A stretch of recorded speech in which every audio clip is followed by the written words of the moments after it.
Boa noite, gente. Vamos entrando, vai dar 8 horas. São 19h59 e nós já estamos aqui para começar mais um Evangelho da nossa querida Obreiros do Amor e Misericórdia.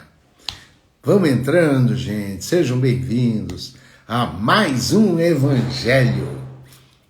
Estou aguardando a Claudinha entrar. Claudinha, cadê você, Claudinha? Espero que todos tenham tido uma ótima semana. Estamos aqui mais uma vez juntinhos. Essa semana foi uma semana muito prazerosa. Fomos ao ISIS, trabalhamos bastante, entregamos mais 300 cestas para 300 famílias em grau de grande miserabilidade. Infelizmente, essa pandemia... A Claudinha aí, gente. A pandemia nos trouxe mais clientela, né?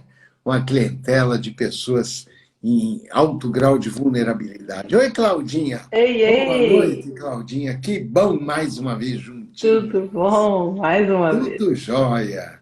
E aí, foi uma semana boa, Claudinha? Muito trabalho, isso é bom. Muito trabalho. Mas é bom, né?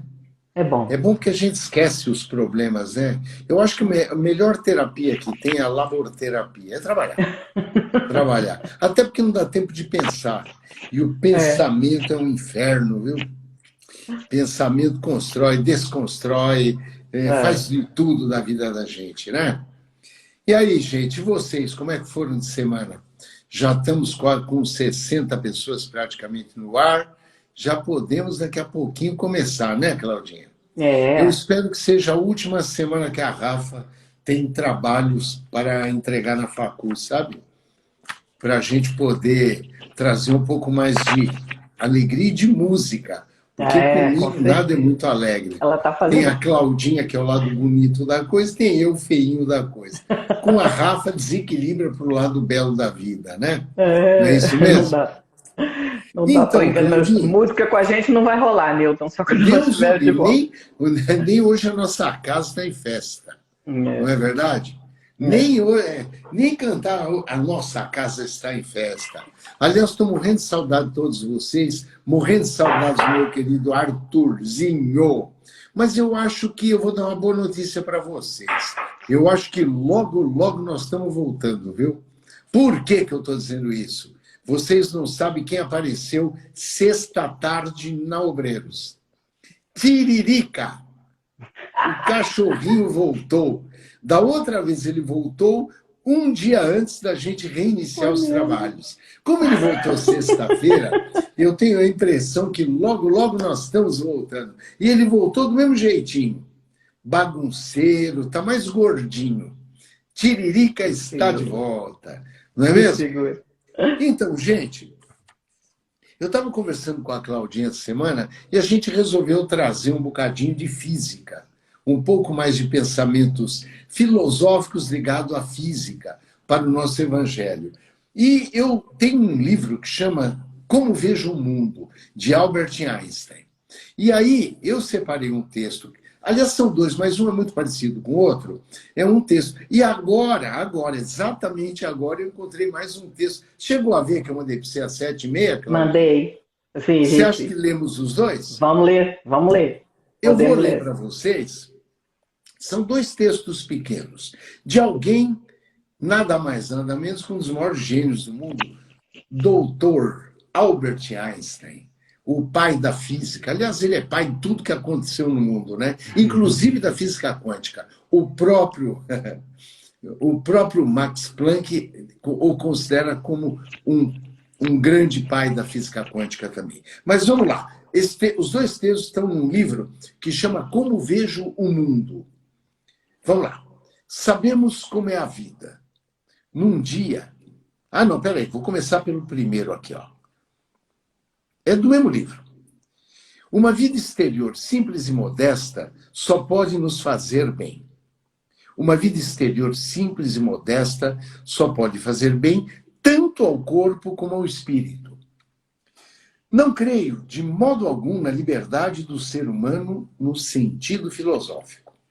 Cada um age não só sob a pressão exterior, como também de acordo com a sua necessidade interior.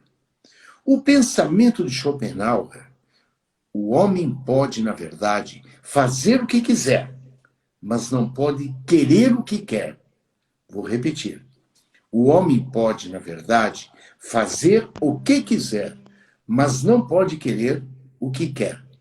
Impressionou-me vivamente desde a juventude e tem sido, para mim, um consolo constante e uma fonte inesgotável de tolerância.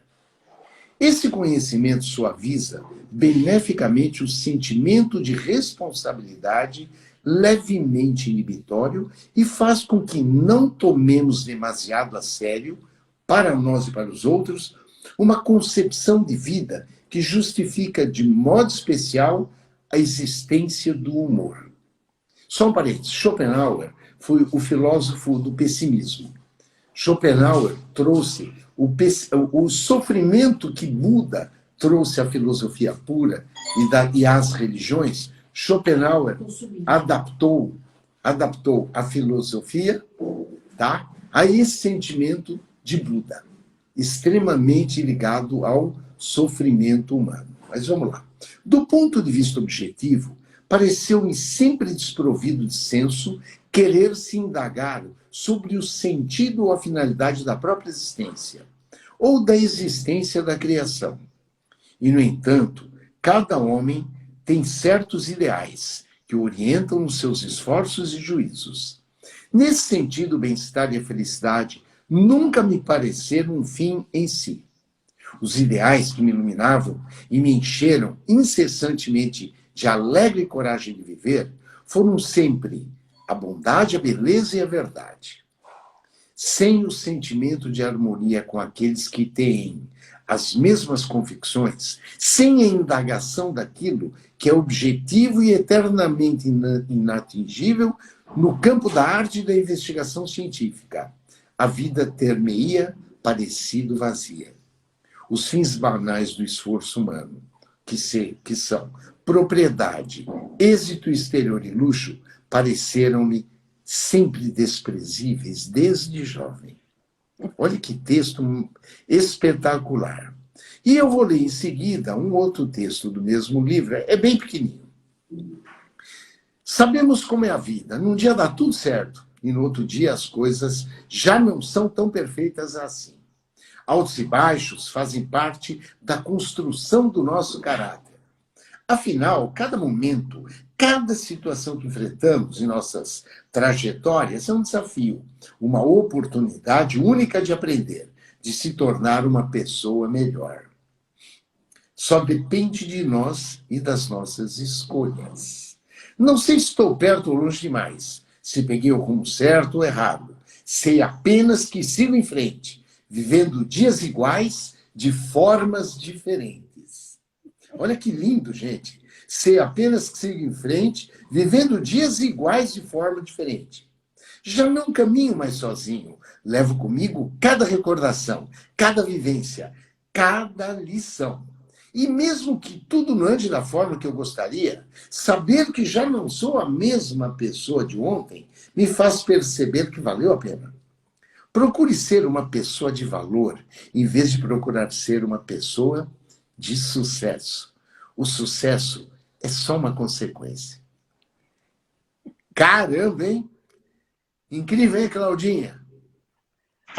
Vocês estão me escutando bem? Está dando para escutar Ótimo. bem? Ai, que bom. Primeiro, para mim é uma alegria falar do Einstein. Eu tenho uma formação originalmente técnica e eu sou apaixonada pela visão dele do mundo, não só o que ele representou como cientista, mas os pensamentos dele que tiveram uma influência muito forte. Espero que tenha uma influência continuamente forte no próprio meio científico. Mas ele é o exemplo da pessoa, do ponto de vista humano, que não tinha nenhum tipo de religião formal, apesar de que ele foi criado dentro de uma religião formal, mas tinha uma visão da vida absolutamente bela, profunda e ele viveu de acordo com esses princípios. Então, apesar de dele não declarar nenhum tipo de religião, e ele tem vários, às vezes as pessoas pegam, né, trechos pequenos do que ele falou e tentam distorcer a moeda, mas Einstein era um cientista pragmático de mentalidade científica. Se tem uma pessoa que desenvolveu isso, era ele, mas ele tinha no seu processo de desenvolvimento do pensamento algo que era quase um êxtase, como ele mesmo dizia, era um estado místico. Por isso ele se dizia, né, um religioso cósmico, porque o processo dele de criação era uma espécie de um estado místico. Ele falava, eu fico pensando, pensando, pensando, e na hora que não resolve eu paro, entro em silêncio e vem a verdade. Ele chamava isso da verdade. Então, uma pessoa que tinha uma observação profunda da realidade, que viveu uma vida comum e corrente, como todos nós. Nasceu numa família que tinha coisas e não tinha coisas, aprendeu numa escola, tinha boas notas ao contrário do que se dizia, mas ele era um aluno que talvez você pudesse classificar mais como um aluno difícil, porque não todo interessava ele, passou anos desempregado, lutou para conseguir o primeiro emprego, teve um emprego medíocre, até que em um ano da vida dele, ele produziu 4 artigos que mudaram completamente a história da humanidade. Isso trouxe a ele notoriedade. E jovem, né? Muito jovem, Muito jovem. 25 anos. 25, creio. 26 anos. 26 anos. Então, acho que ele publicou, né, com 26. Então, em um ano, ele publicou o que hoje foi grande parte da estrutura da quântica e das evoluções do estudo, né, não só da partícula, mas também da parte mais cósmica, né, do universo. Então, ele revolucionou esse campo, mas ele tinha dificuldades como qualquer outra pessoa, e batalhou e teve que vir para os Estados Unidos depois de várias mudanças. E ele também teve uma ascensão e um declínio, porque os últimos anos dele de produção, apesar de que ele estava em Princeton, né, tão famoso e batalhado, mas ele já não tinha uma produção significativa científica. E ele passou por isso na vida dele, apesar de ser uma pessoa muito conhecida e respeitada, já no final, ele não tinha uma produção equivalente, ele se dedicou a buscar uma teoria de unificação, ele tinha esse sonho, né, de buscar uma teoria de unificação que ele não conseguiu, e ele teve, como todos nós, o seu declínio. Então, ele mudou um pouco o que ele falava ao longo dos anos. Então, a gente, quando pega algum tipo de texto do Einstein, a gente tem que sempre saber dessas coisas que ele dizia, qual a época da vida dele, onde ele falou. Mas já mais avançado, depois dele ter passado, inclusive, por tudo que aconteceu na Segunda Guerra Mundial, ele colaborou infelizmente, né, para a bomba atômica, um dos maiores arrependimentos da vida dele, mas ele achou que o grupo, nessa época dominante da Alemanha, detinha a tecnologia e que era preciso equilibrar isso. Então, ele ajudou o projeto do Oppenheimer de desenvolvimento da bomba atômica. Então, quem de nós aqui poderia imaginar o Einstein em toda essa montanha-russa de vida? A montanha-russa de não ser o melhor aluno da sala, de ter seus interesses e ter problema, de não ter trabalho. Ele ficou muitos anos desempregado, tinha um emprego humilde no escritório de patentes no começo da vida, até que ele publicou as teorias, mas ele sempre sofreu outros tipos de crítica e o processo de criação dele era muito intenso durante os períodos que ele produzia, de maneira que ele não era o pai mais presente do mundo, não era uma pessoa com essa conexão emocional tão intensa quanto a gente imaginaria. Toda essa diversidade ele viveu na vida. E a forma como ele via o universo, quanto mais ele estudava, não só a parte, né, do micro, mas do macro, principalmente a parte cósmica, né, da astronomia, ele via uma ordem que só poderia vir de algo maior. Ele chamava isso, né, de algo maior. E ele apreciava muito a beleza da vida. Então, com todos esses altos e baixos de uma pessoa que teve que fugir durante a Segunda Guerra Mundial, com todos esses deslocamentos, ele apreciava. Então, é uma pessoa que vivia de uma maneira profunda e filosófica, uma qualidade de vida. Ele expressava essa forma de viver sem ser perfeito, sem idealização, sem se colocar numa posição totalmente diferenciada. Ele tinha uma humildade que era super conhecida, ele falava com todas as pessoas, abria o escritório dele, inclusive em Princeton, era aberto para todo mundo que quisesse conversar com ele, ou seja, ele não comprava esse pacote aí de fama, fortuna, apesar de ser uma das caras mais conhecidas até hoje do mundo. Então, de tudo isso, extrair essa percepção de que a qualidade da vida está na simplicidade, na possibilidade de viver a simplicidade com grandeza, que é o que ele está falando no texto, é uma coisa admirável. Isso denota a profundidade espiritual da sua alma. Ele não acreditava em nenhuma vida depois da vida, ele não tinha nenhum tipo de convenção desse tipo de visão, e ele dizia, eu entendo que isso está além do que eu posso compreender. Então, imagine, o cérebro que produziu a visão, que possibilitou a todos nós entendermos, né, que a matéria é energia condensada, ele desenvolveu essa ideia de que a matéria é energia condensada. Uma série de efeitos que ele identificou, que mudaram, inclusive, toda a nossa experiência moderna de uso de tecnologia, que foram, né, com as coisas que ele publicou nesse período.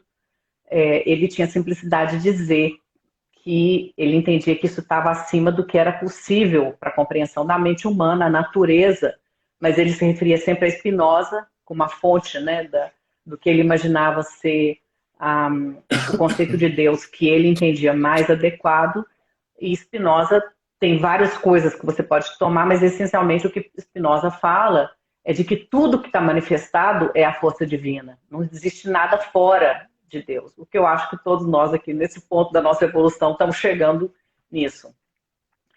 Ele ter nessa visão da vida diária, enxergar essa joia rara e preciosa que a vida pode nos promover, tendo vivido tudo isso que viveu, é algo para se escutar.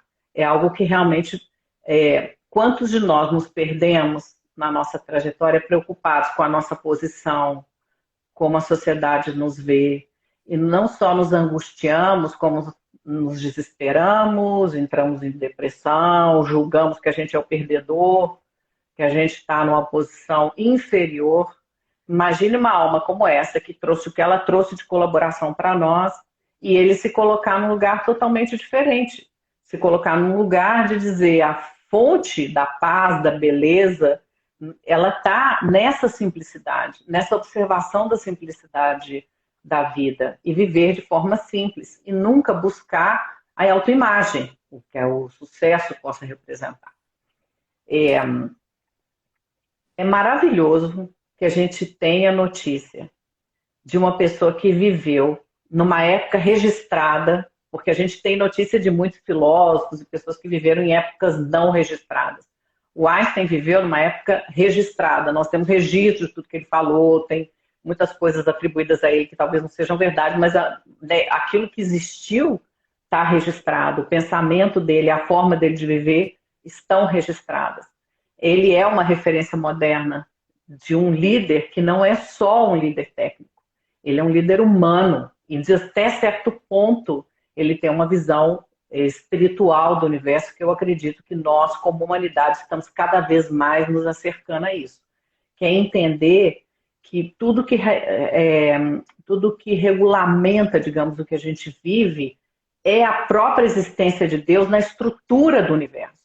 A estrutura do universo se move com isso.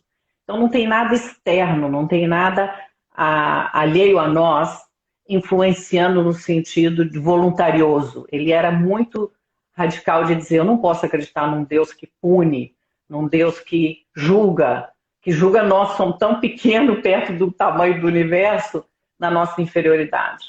Então, são pensamentos muito profundos, sem ter nenhuma base religiosa. Ele acho que ele nem preocupado com isso, honestamente. Ele não tinha essa preocupação. Mas nos traz uma visão profunda de aproveitar o momento, que tem muito a ver, obviamente, com o budismo. Ele tem algumas falas que são muito comparáveis ao budismo. Eu não sei se ele via dessa forma. Mas essa conexão com o momento do agora, trazendo profundidade, trazendo uma visão quase mística da realidade na medida que você vê ela com uma percepção de beleza, de bondade, de generosidade. Acho que eu vou parar um pouco aqui para você comentar. Não, tô babando aqui, Claudinha. É muito lindo. Ouvi-la falar já é uma bênção. Sobre o Einstein, são duas bênçãos. É uma alegria a gente estar aqui junto. E o Einstein se considerava agnóstico. Ele não se considerava um crente, de forma nenhuma. Como judeu, ele chegou a estar em colégio católico. Ele estudou num colégio católico onde ele era o único judeu. Interessante. E ele foi buscar em Spinoza a iluminação dele. O Deus de Spinoza. E para Spinoza, Deus é a natureza. É tudo que há na natureza é Deus. Ao invés de entrar num templo para rezar, Spinoza diria, veja as águas de um rio, contemple os pássaros, veja a montanha, regue uma planta, segure uma flor. É o Deus. Deus para Spinoza, assim como para Einstein, era um misto de amor e amor à natureza. Não existe nada vivo que esteja fora do divino. É isso que a gente tem que entender, o que Einstein diz, quando ele fala assim, seja uma pessoa de valor, não de sucesso. Leve uma vida modesta, uma vida simples. Não confunda felicidade com amor. Umas coisas interessantíssimas. E ele fala isso com propriedade, porque dele para cá, até a matéria se desmaterializou. Até a matéria. Einstein até a matéria virou outra coisa. Não é verdade? Até a matéria se desmaterializou. E a gente ainda considera a nós como matéria. A gente cuida do corpo físico. De Einstein para cá, a matéria se desmaterializou. E nós nos consideramos matéria. Os médicos, onde eu me incluo, cuidamos de matéria. Cuidamos de algo que é consequência de um efeito. Não é só da causa, de um efeito. O efeito daquilo que está dentro de nós. De Einstein para cá, a medicina ainda não enxergou. E olha que ele faleceu em 1955. Na primeira década do século XX, que aconteceu tudo. E igual a MC ao quadrado, a teoria da relatividade, a sementinha da física quântica começou com ele, não com Planck. Começou com Einstein. Tudo isso aconteceu há mais de um centenário. E nós continuamos vendo a vida como matéria. Exatamente como na época de Einstein. E ele nos alertou, a beleza, a bondade, a virtude e a verdade são tudo que existe de bom. E a gente continua buscando na matéria a razão da nossa vida, o propósito de vida da gente. Gente, nós somos energia. O universo é energia vibracional. É uma força vibracional que está interligada a nós que somos energia. Fazemos parte desse todo maravilhoso. Nós somos energia. Fato é que desde do casal Kirlian, existe a foto Kirlian que fotografa a aura, que nada mais é do que um corpo bioplásmico, que é um corpo energético. Veja que coisa. E a gente continua cuidando apenas da matéria, do corpo físico. Tudo é energia. Nós somos energia. Nós criamos campos energéticos, campos de mente. Eu boto a mão aqui porque o cérebro é um decodificador da mente. A mente está no espírito. Energia mento-eletromagnética, que nós vamos criando campos. Campos que vão criando à nossa volta a vida. Eu falei mento eletromagnético, campos que vêm do pensamento, porque a vida não é nada mais é do que uma grande aventura do pensamento. Nós construímos a nossa vida pensando. A vida que nós levamos, ela é fruto de nosso pensamento. Nós pensamos, pensamento cria energia, energia cristaliza, e é a vida que a gente leva, inclusive no corpo físico. Nós vamos criando campos que vão gerando partículas, energia gerando partículas, gerando inclusive matéria, porque matéria é feita de partículas, de moléculas. Um câncer, o que que é? É isso. Nós construímos através do pensamento, porque a vida é uma grande aventura do pensamento. Isso para mim é tão claro, tão claro. E nós vamos criando a matéria que nós queremos. Culpamos muitas vezes a genética. Genética não tem nada a ver com isso. Nada, nada. Os nossos genes são apenas letras que vão construir, que vão escrever a nossa vida. Não culpe a genética. A história nós escrevemos. Antigamente, os genes eram a história. Nós éramos criados num pré-determinismo genético absurdo, que nos colocava como vítimas. A vida toda nós somos vítimas. De Jesus para cá, nós somos vítimas. Do projeto Genoma para cá, as coisas já melhoraram um pouco. E de Bruce Lipton, de Greg Braden, de Candice Pert, desse povo maravilhoso, de Koenig para cá, a gente começa a entender que a epigenética é que manda na gente. E esse texto de Einstein é um convite para que a gente mude. Veja, dias iguais de formas diferentes. Ele não falou dias diferentes vivendo igual, vivendo igual. Veja, dias iguais, viva de forma diferente. Pense diferente, crie diferente, mude o seu genoma. Buda, Claudinha ama Buda e eu também.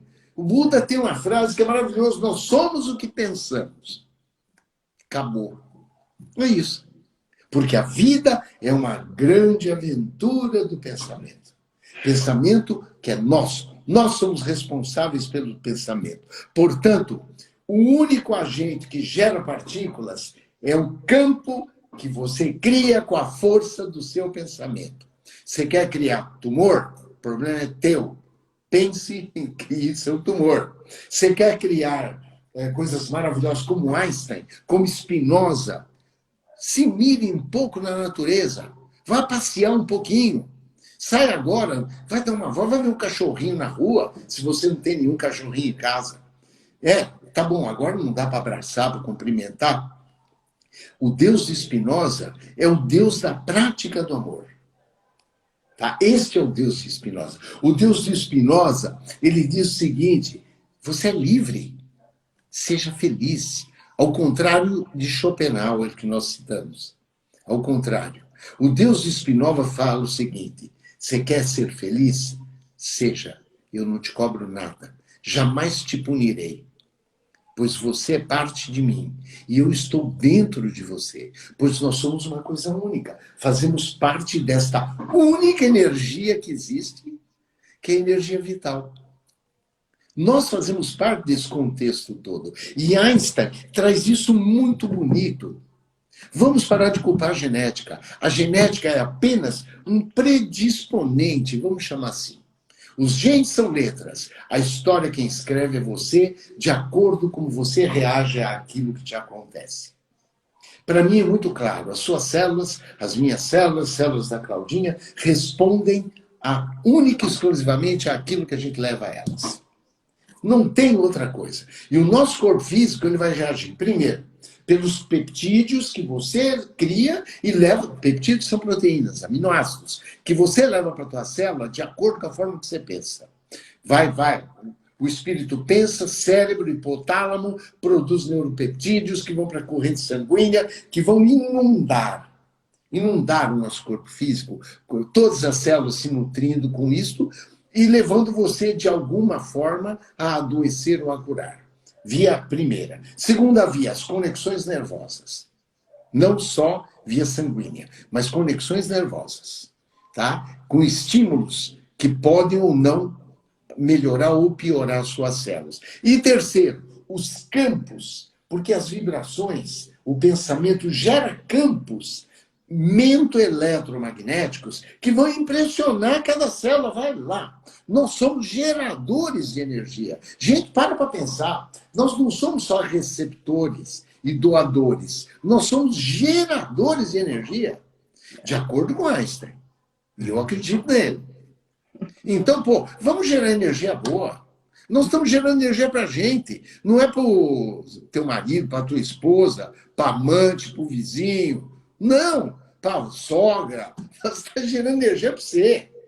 Então, pô, vamos ter saúde? Vamos ter saúde?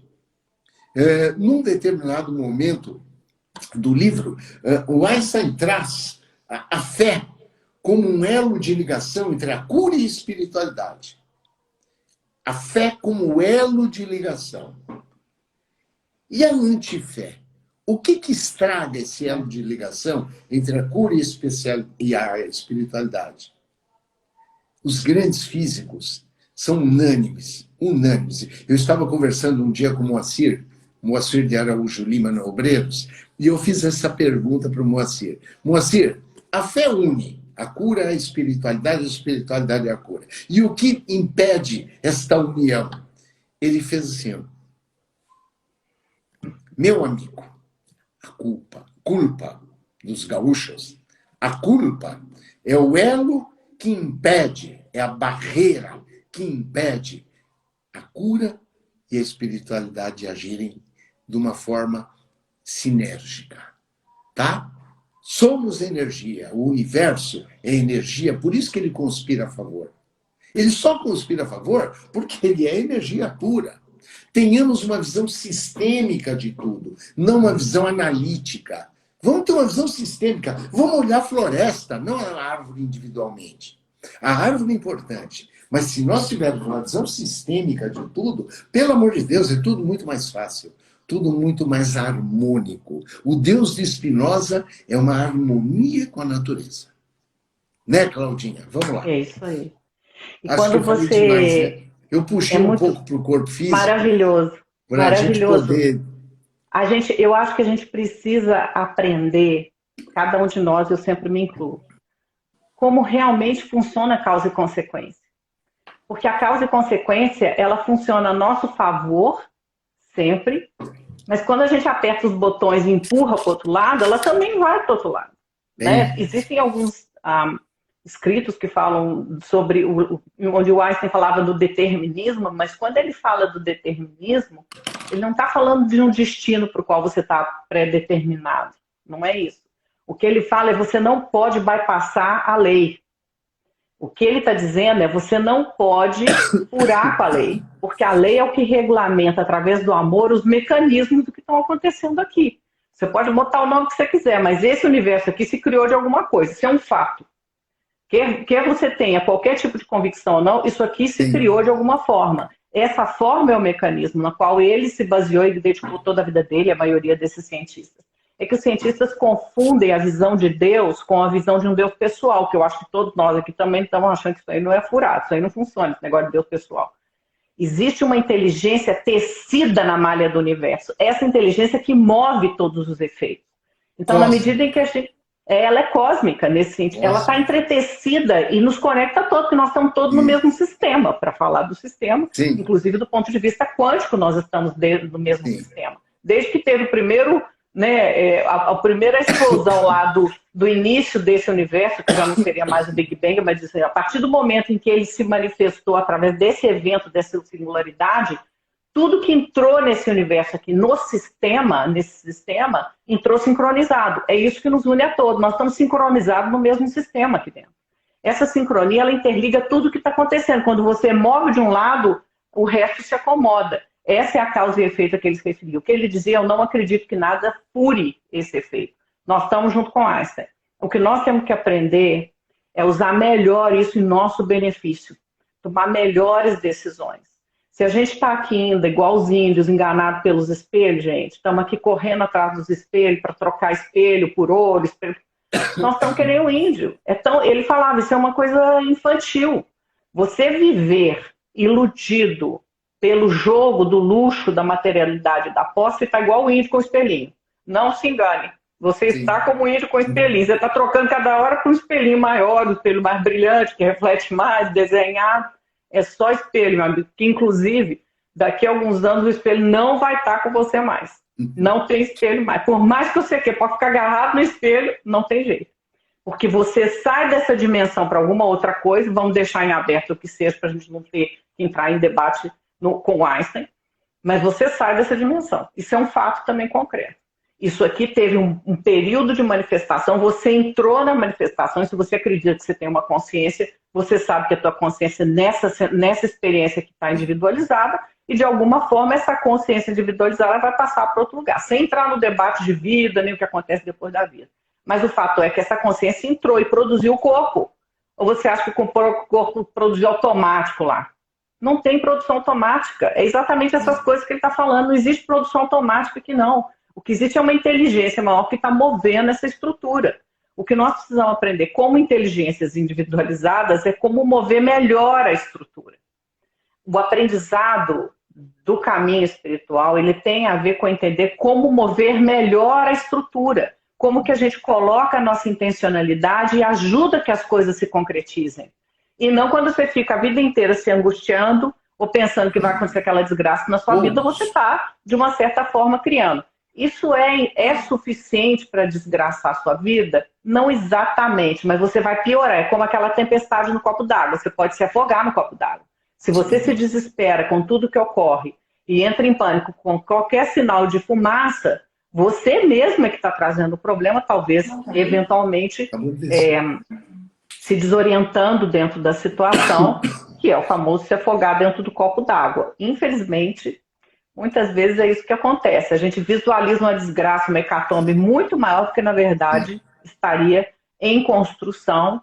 E se a gente for olhar a maior parte dos grandes desafios que nós passamos na nossa vida, e todos nós tenho certeza que estamos aqui, eventualmente passamos isso, em geral a gente tem uma fortaleza mesmo durante os problemas, inclusive às vezes dentro de uma depressão, de uma dor grande, ou de uma dor de uma doença, ou de uma enfermidade, ou até de uma perda, mas existe algo em nós que brota do nosso espírito que tem nobreza. A gente vai, o nosso espírito aos trancos e barrancos, mas vai.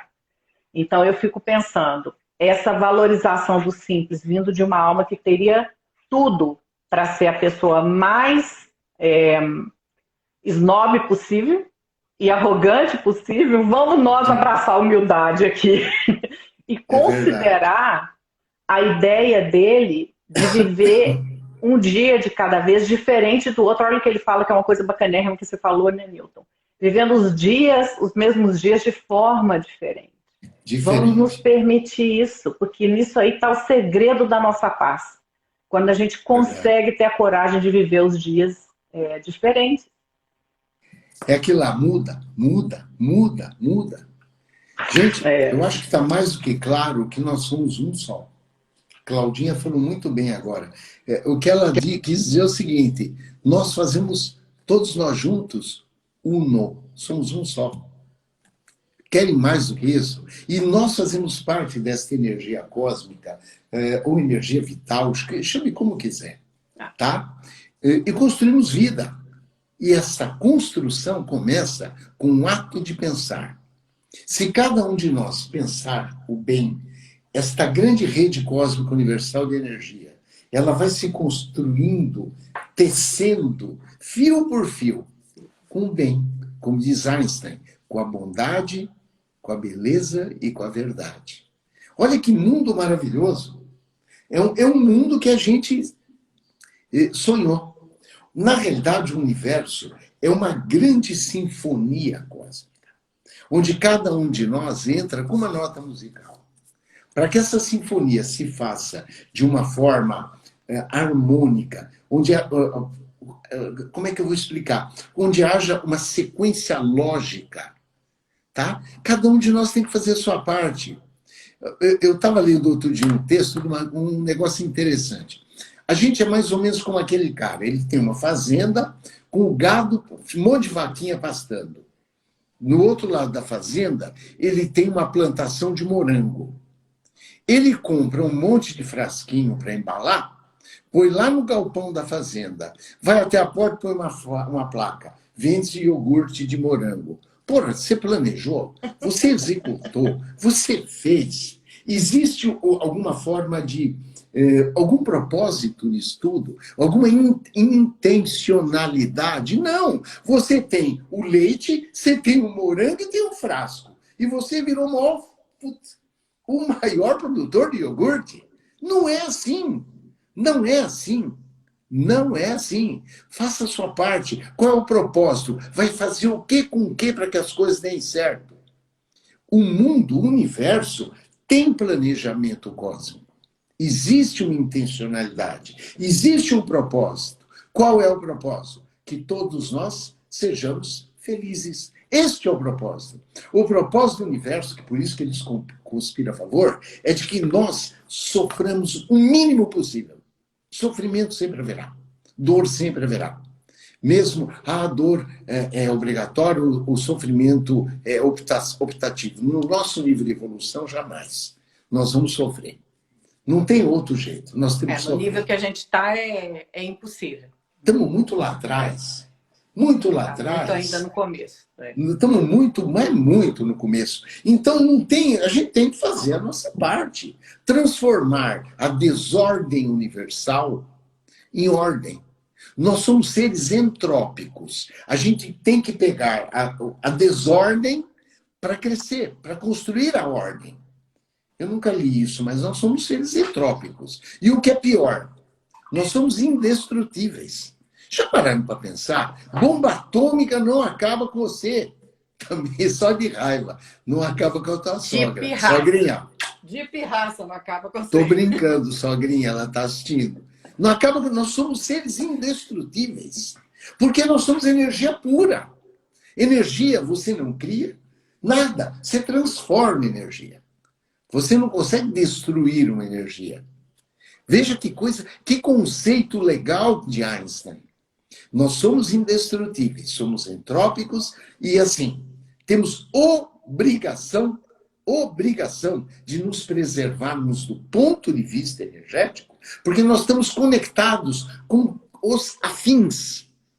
Então nós vamos nos conectar com encarnados, com desencarnados, que nós atraímos pelo nosso corpo bioplásmico, que eu falei no começo da nossa fala.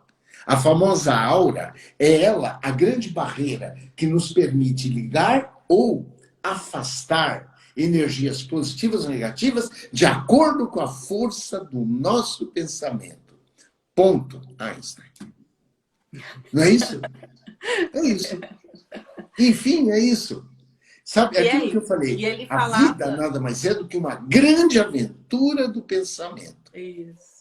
É isso. E ele falava muito, né, Newton, de que muitas coisas não tinham explicação, mas certamente teriam. Eu estou convicta que nós estamos vivendo a geração que vai conseguir, através dos cientistas que existem hoje, que estão se aproximando rapidamente do entendimento, primeiro, de que a consciência não é localizada. Ela não está dentro do cérebro físico. Nunca tem esteve. Que estar.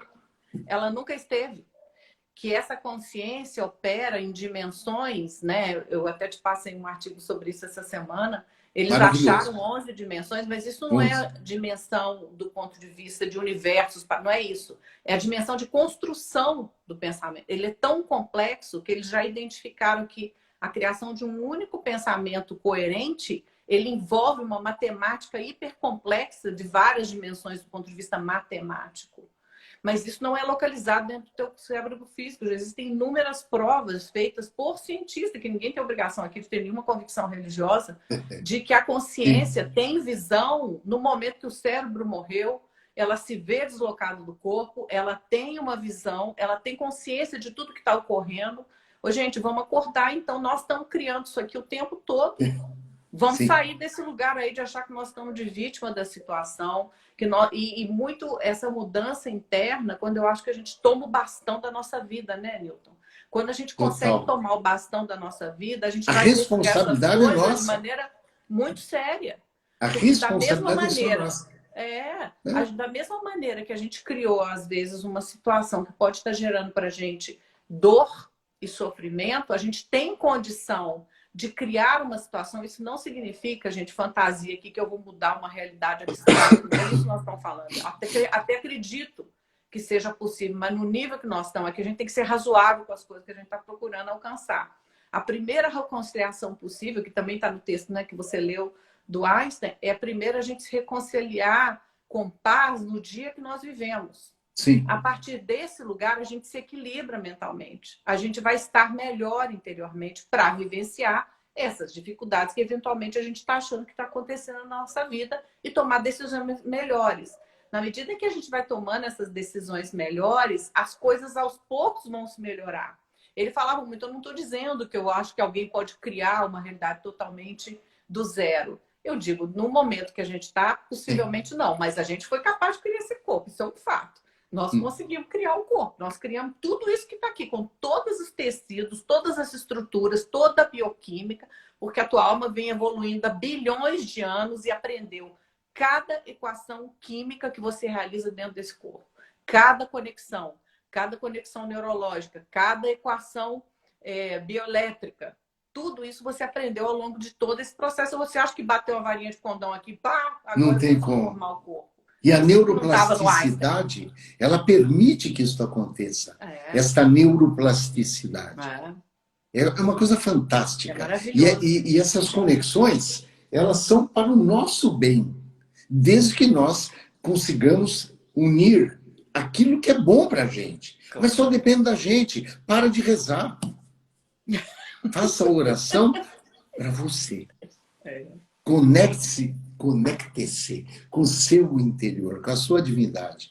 Para de fazer o Pai Nosso da boca para fora. Faça com convicção. Tá? Ou vai para a praia e reza na frente. Livrai-nos do mal. Livre-se você de você. Não adianta pedir para Jesus com um terço na mão contando as contas. Sabe? Para de achar que esse Deus de Adão e Eva existiu, gente. O Deus da serpente, o que é isso? Um dia ele criou o mar, um dia ele criou, e um dia ele criou a mentira, nasceu a Bíblia. Spinoza fala isso. É uma coletânea de histórias, Não acredite nas histórias bíblicas. É o Deus de Spinoza. O Deus de Spinoza é energia. Ele não precisou, o Big Bang aconteceu por uma explosão puramente energética. E para que ele acontecesse, imagina o quanto o universo, entre aspas, se existia ou não existia, não importa. Energia se transformou em termos de expansão, contração, para que tivesse acontecido o Big Bang. Olha, e para a gente chegar de lá até aqui são 12, 13, 14 bilhões de anos. Para que isso tenha acontecido e não seja uma simples obra do acaso, tá? Por um trabalho dos grandes físicos, eles chegaram numa equação que a resposta é 1 sobre 10 elevado a 200. Imagina um 10 com mais 200 zeros.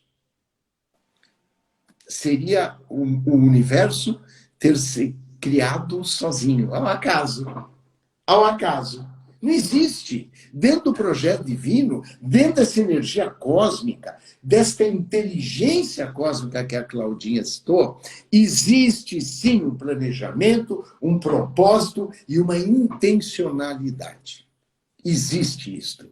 Não é ao acaso. E da mesma forma, nós não sofremos ao acaso. Sofremos porque merecemos, sofremos porque construímos o sofrimento, ao invés de, já que sabemos as causas do sofrimento, abrir mão das causas. Vamos abrir mão. Vamos ouvir um pouco Buda. Tá? E a gente trouxe aqui algo que Buda nos disse. Tá? Que o pensamento cria. Não foi Buda que falou isso? Foi. E aí? A gente vai continuar assistindo a vida.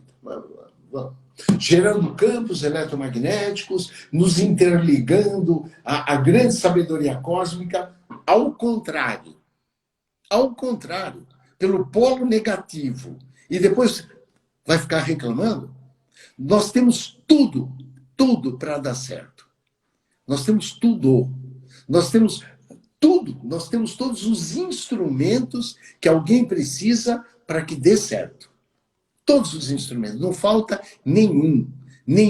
Nós somos seres bons, nós somos seres do bem, nós somos energia pura, nós somos energia divina. Nós temos o Deus de Spinoza dentro da gente. Qual que é o Deus de Spinoza? De novo, a natureza. Você quer que algo dê certo? Copia a natureza. Copia a natureza, está tudo certo. Tem empresas que fazem isso. Tem empresas, grandes empresas, hoje se voltam a copiar o que acontece na natureza. É tão simples. É assim, observe. Tem olhos de ver. É isso. Olhos de ver. Observe. Observe o que está acontecendo. Veja. A visão que eu falei, observe, na visão sistêmica, não na visão analítica. Visão sistêmica. E vamos nos interligar uns aos outros de uma forma ética. Porque o Deus de Spinoza é sobremaneira ético. O Deus a quem Einstein se refere, sendo de Spinoza, tem como primeiro preceito a ética. É tão bonito isso, né? É maravilhoso, né? Às vezes eu fico pensando se a gente entende na profundidade o que significa a natureza ética ou a bondade do universo. Porque isso significa que o universo conspira a nosso favor.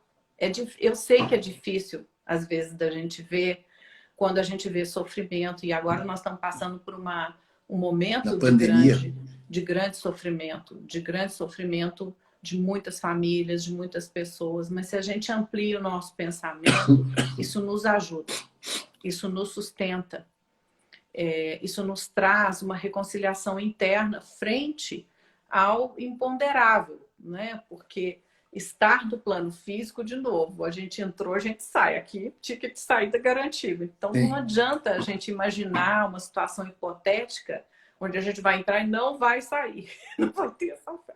Então, se eventualmente alguns de nós estão saindo um pouco mais cedo, isso certamente tem algum tipo de razão, mas até para a gente fazer essa superação desse momento de dor, da gente conseguir ter um pouco mais de equilíbrio, da gente não se deixar abater. É muito interessante porque, se você for olhar, inclusive, toda essa trajetória do Einstein, ele passou pela gripe espanhola, que veio logo depois da Grande Guerra, passou pela Segunda Guerra, foi exilado. E sabe, o que ele nos traz é um alento a uma visão positiva das coisas, uma visão de muita construção, de um poder. Até quando ele cita Schopenhauer. Até quando ele cita, porque ele fala o seguinte, né? Você pode fazer o que quer, mas não pode querer o que quer. O que ele quis dizer com isso? Cuidado com os seus desejos. Né? Cuidado com os seus desejos. Cuidado com as suas escolhas. Claro. Desapegue desses desejos. Quer dizer, ele é extremamente positivo até na negatividade. É interessante. Até na negatividade de Schopenhauer, ele consegue ser otimista. Não é verdade? Isso mesmo. E muito... eu acho que a gente precisa aprender também, como seres mais maduros, a viver e entender as consequências dos nossos atos. A gente faz escolhas, existem consequências nos nossos atos. E a gente aprender a conviver com as consequências dos nossos atos é importante para a gente ter paz também interior. Porque senão a gente vive numa especulação de fantasia. Acho que é por isso que ele tinha tanta resistência a essas visões miraculosas do milagre. É uma visão que não te traz um consolo verdadeiro. Vocês imaginam se a gente, dentro da nossa estrutura de vida, com os nossos problemas, as nossas limitações, viesse alguém aqui e simplesmente tocasse como mágica e tudo se resolvesse. Qual era o mérito de tudo isso? O que nós vamos realmente retirar de aprendizado disso? E será que dentro de você não ia ficar com aquela dúvida? E esse mágico veio aqui, bateu a varinha, curou tudo de milagre.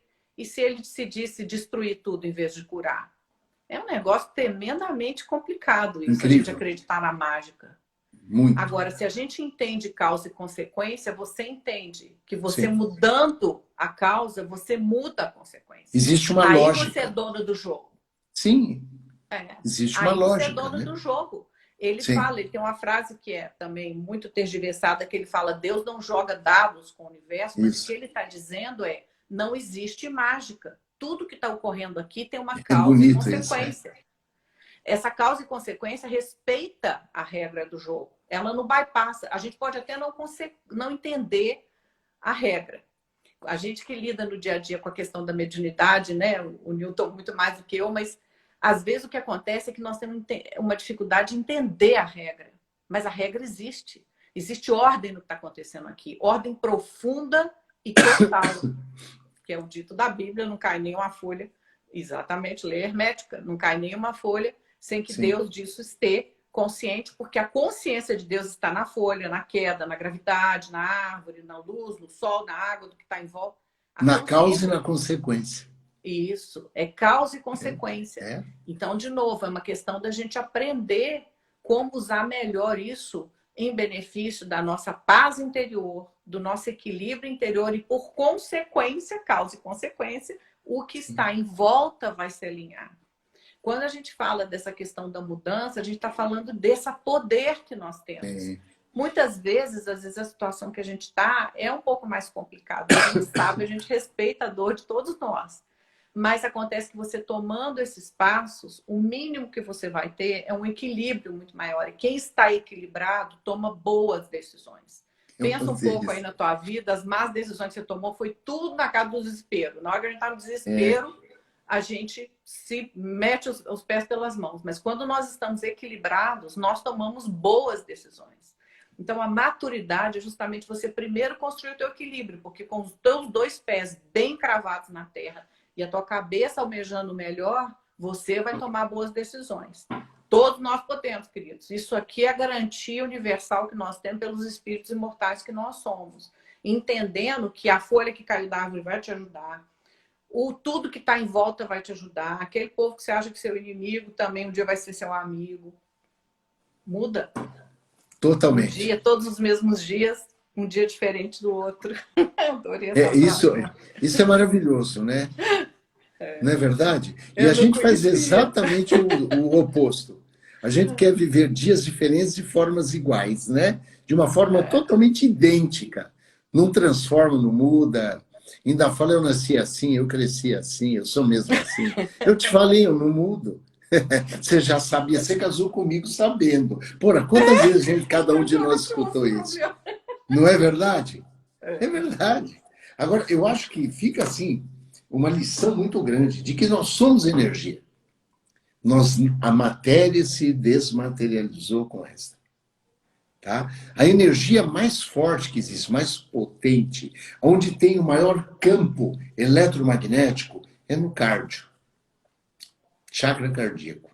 É a maior energia. Então, a prática do amor, ela cura. Por que ela cura? Porque é uma energia mais sutil, mais pura, que tem, onde cria os maiores campos eletromagnéticos. E assim, não tem segredo. Se você for medir potência, o coração é o órgão de maior potência energética. Não precisa falar mais nada.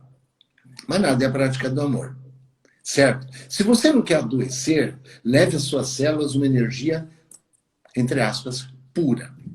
Como tornar as suas células resistentes a ataques de bactérias, vírus, de maus pensamentos seus, tal. Como tornar a célula mais resistente? Alimente ela com coisas decentes, primeiro. Segundo, respeite a célula, porque ela tem memória. Terceiro, a memória dela dura mais do que ela mesma. Por isso, tome cuidado. Quarto, elas são fofoqueiras, uma célula conta para outra. Tá? Quinto, a célula vibra. Ela vibra porque ela tem energia dentro dela. Chama adenosina trifosfato, ATP, que é produzido dentro da célula. Então, fora a energia que a célula recebe, ela produz energia, em geral pelas mitocôndrias, que são órgãos respiradores intracelulares. Como tornar esse mecanismo harmônico? Pensamento. Depois, sentimento, emoções, mudança de atitude. Mas toda mudança de atitude começa com o pensamento. O pensamento cria, gente. A vida é uma grande aventura do pensamento. Já falamos aqui 50.000 vezes. Não é verdade? Respeite e acredite no Deus de Spinoza e no seu Deus. No seu Deus. O Deus de Spinoza, eu até escrevi aqui, era umas 10 para as 8, eu estava vendo aqui no Google, algumas coisas interessantes de Spinoza, e eu deixei, viu, Claudinha, para falar aqui. Deus de Spinoza falando com a gente. Meu filho, pare de rezar em templos, desfrute a vida. Vá à natureza. O Deus de Spinoza falando conosco. Não vá a templos, a minha casa é você. A minha casa é você próprio, não precisa ir a templos. Se quiser, vá à natureza. O Deus de Spinoza falando para a gente, pare de me culpar. Não me culpe. O mesmo Deus fala o seguinte, pare de ler as Sagradas Escrituras. Elas não são verdadeiras. Leia coisas que te façam bem, coisas que você consiga ter provas concretas de que são verdadeiras. É o Deus de Spinoza falando com a gente. Confia em você. Pare de me pedir coisas. Não me peça mais nada. Você pode fazer tudo. Olha a responsabilidade que ele coloca sobre nós. O Deus de Spinoza pede, por favor, pare de me pedir perdão. Você não tem que me pedir perdão. Você é sagrado. Tão sagrado como eu. Para que me pedir perdão? Olha que coisa linda. Pare de me pedir perdão. Ele também cobra como Jesus. Respeite seu próximo. Como Jesus. Você vai dizer, não, Jesus não falou isso. Quem ama, respeita. Tá? E quem respeita, ama. Tá? Ele pede também, respeite o dia de hoje. Olha que coisa simples. O agora. A gente tem falado tanto isso nos evangelhos. Esteja presente com toda a plenitude no já, no agora. Esquece amanhã, esquece amanhã. Deus de Spinoza fala o seguinte, eu te fiz livre. Viva, divirta-se, faça tudo o que você tiver vontade. Saiba das suas responsabilidades. O Deus de Spinoza, ele pede encarecidamente, não creia em mim. Não creia em mim, apenas sinta-me. Como Jung dizia, né? Eu não creio, eu sei. Mais ou menos como Jung, né? Então Deus Spinoza fala, não creia em mim, não.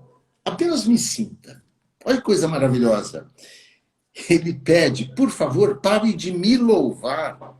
Eu não preciso de louvações. Não me louve. Para que me louvar? Somos um só. Eu e você somos um só. E por fim ele pede, pare de me procurar. Eu estou dentro de ti. Vou repetir, hein? Pare de me procurar. Eu estou dentro de você. Por que Einstein acreditava nesse Deus? Porque Einstein teve total certeza, total, de que tudo é energia. E de que somos parte da mesma energia cósmica. Então, para que ler? Para que se culpar Deus, pedir desculpas a Deus? Deus, por favor, me perdoe. Deus, por favor, não... Para! A fé é de você para contigo, ou de você para com você, ou de amigo para contigo, de amigo, de mim para mim, de eu para mim, de mim para eu. Esta é a fé. É o grande elo que liga aquilo que nós já falamos, a cura, a espiritualidade. Mas é a fé interior. É a fé nossa. Fé. Tá? E a fé, muitas vezes, é apenas a materialização da prática do amor. O amor nada mais é também do que a materialização da prática da fé. Muitas vezes amor e fé se confundem, porque são energias que nos fazem bem. São energias da cura, a energia da fé e a energia do amor. Então, às vezes, a gente fica sem saber até onde a fé me leva ao amor ou até onde o amor me trouxe a fé. O importante é que com fé, com amor, não importa. vamos vibrar nos mais altos escalões energéticos. Não é? Diapasão ali, a 1000, 1000, 1000, 1000. Energia positiva, sempre positiva. Nos piores momentos é que nós temos que ter mais energia, mais garra, mais vontade, mais força e mais fé. Não é assim, Claudinha? Maravilhoso. É o Deus de Spinoza. Deus de Spinoza é como Spinoza, é potência.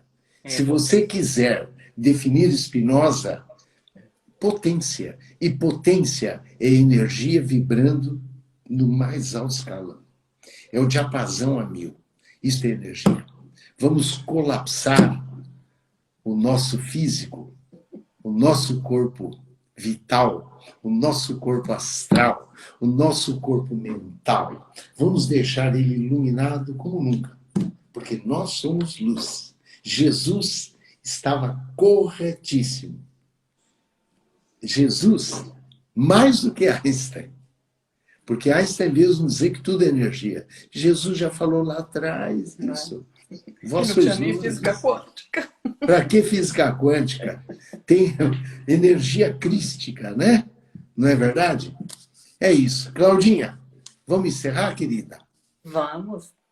A bola está com você. Você que é então vamos. a minha querida professora. Vamos aproveitar, então, esse momento que a gente está sentindo aqui, essa energia tão maravilhosa. Vamos todos nos conectar e vamos levar essa energia no nosso coração. A gente pode até se tocar no coração, vamos deixar que essa energia chegue no coração, nos conectando com o sentimento mais nobre. Todos nós temos aquele momento na nossa vida onde a gente sentiu a presença do maior. Às vezes acontece quando a gente tem uma visão da natureza, às vezes quando você viu os olhos do seu primeiro filho. Vamos nos conectar com esse lugar e deixar que essa energia limpe o nosso interior e se expanda para o mundo, trazendo para o mundo toda a justiça, toda a beleza e todo o equilíbrio que o mundo merece, que a gente merece na nossa vida. Vamos levar esse sentimento conosco firmes, gente, porque tudo que está acontecendo vai passar. Isso também vai passar.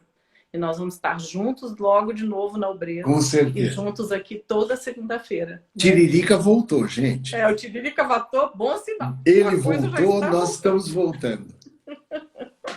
Obrigado, Claudinha. Um grande beijo. Assim seja, obrigado por tudo. Tudo de bom. Gente, uma ótima semana a todos nós e que possamos estar sempre juntos em pensamento, em oração, na prática do amor, na prática da fé.